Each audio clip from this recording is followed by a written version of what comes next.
All right, next email comes from Tim G. in Queens, New York. What's up? He says, a few of us at my job. Why didn't you say that for the other people? Because I didn't know where he was from. Brian's from Queens. Right, the other guy was probably from somewhere other than New York. No.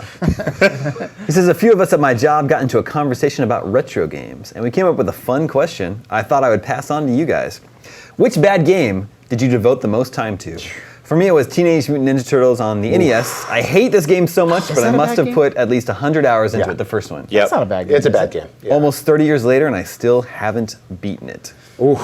Oh, that game. Yeah, and the answer to Justin's question, yes, that's a bad game, and it has mostly to do with level design. So bad games, I spent way too much time on. This one was only because it was a pack-in with the game, so like it's all I had to play, but Keith Courage and Alpha Zones was the pack-in game with the TurboGrafx 16, and it's terrible. It's just like it's a bad game. A totally mediocre platformer. Yeah, it did have some really pretty color cycling and some nice big characters, but it's not fun to play. That's the game you got with your TurboGrafx 16. Yeah. Wow. All the things to showpiece that piece of equipment. Why that game? I don't know. I mean, pretty much anything on the Game Gear was the same way, or a lot of stuff on the Genesis was the same way. I mean, there's a lot of games that we just played back then because they were really expensive, and you would save up and you'd buy something. Like Echo the Dolphin is a bad game.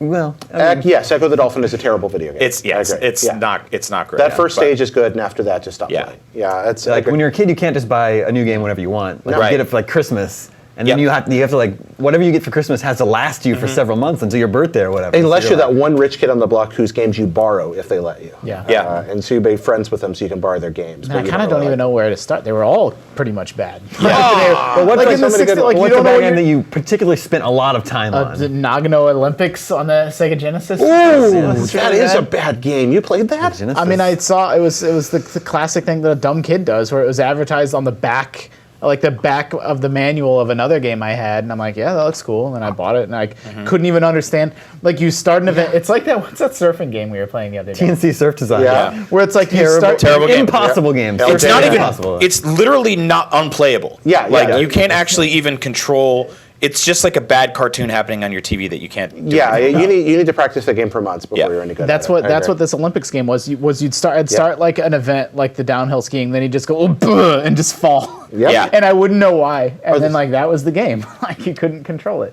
I was actually playing that less than a month ago, ripping soundtracks off of it for IGN. It was What? fun. I know, I was great ripping sound files off it. There's a bunch of the 3D Sonic games. I was like, this is gonna be the one. What about just every Sonic game? Yeah, I mean, okay, I'll say it. Yeah, you're right. I've never really liked any of the Sonic games. I've tried and tried and tried. It just doesn't work for me. 2's pretty good, CD's pretty good. Sonic CD's pretty but they're in that BioWare one ain't bad. Any of the Monkey Ball games other than 1 and 2? I was gonna say you're on. No, Justin, I'm with you. Monkey Ball 1 and 2 are two of my favorite games of all time. Yeah. But then they ported them to.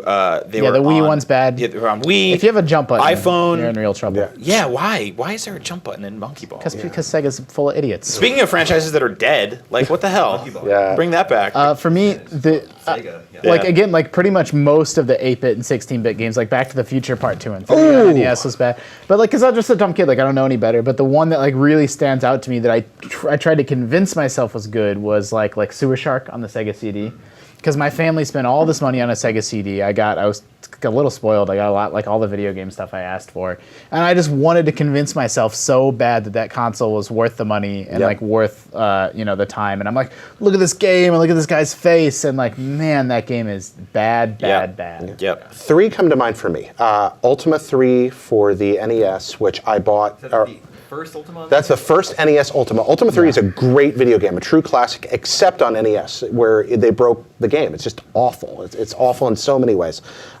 Second is Golgo 13, which is that game sucked. a terrible game that I love. I love Top Secret Episode. I think it's awful. The A and B buttons are switched. It's all these different modes. It's a shooter. It's a side. modes. Sniper mode, shooter, side scroller. You have sex in it. There's all kinds of crazy things that happen. But somehow, despite the fact that all the levels seem like they're like duct taped together and the game's always about to break, it's so thematically awesome that, I mean, at the end of that game, you fight like an army of Hitler clones and blow up Hitler's brain, and it's Just like Bionic Commando. Yeah, a lot like Bionic Commando, but a bad game. And I had it as a kid and loved it, even though it was awful, and I knew it was awful then. A third one that I played for a long time for work and absolutely hated was Knack. I played 60 hours of Knack for guide writing. Goodness and gracious. Knack is fun for a couple hours, and then it's just never fun again. Yeah. And wow, that was. I actually couldn't finish that game. It just stopped working. For Oh, me. it just broke. It just broke. Weird. Okay, Yeah. that's Very odd. bad. The weird thing about growing up playing bad games before we really knew what bad games were is that we never really had an idea that we were playing a bad game No. while we were playing a bad game. No, I was an idiot. Like, I definitely spent my memory. I don't know if this is actually true, like mathematically, but my memory is that I played Back to the Future 2 and 3 way more than like Mario 3. Like, I don't know why. The game's like awful, but like that's my enduring memory of the NES is like Yeah. that and like Road Rash. Like nowadays, if you're playing a game and you're like, Genesis. is this bad? You can turn on your computer and walk over or just reach your phone and be like, oh yeah, this is bad. Thousands of people agree. Yeah. Yeah. But back then you had no idea. But then you also had those games that were good that your friends told you were bad. I had a friend that let me borrow River City Ransom and Bionic Commando forever because he thought they were awful, and that dude was just wrong. Yeah. That guy's an idiot. Actually, he's a really smart dude. He just wasn't then. Sorry, Ryan.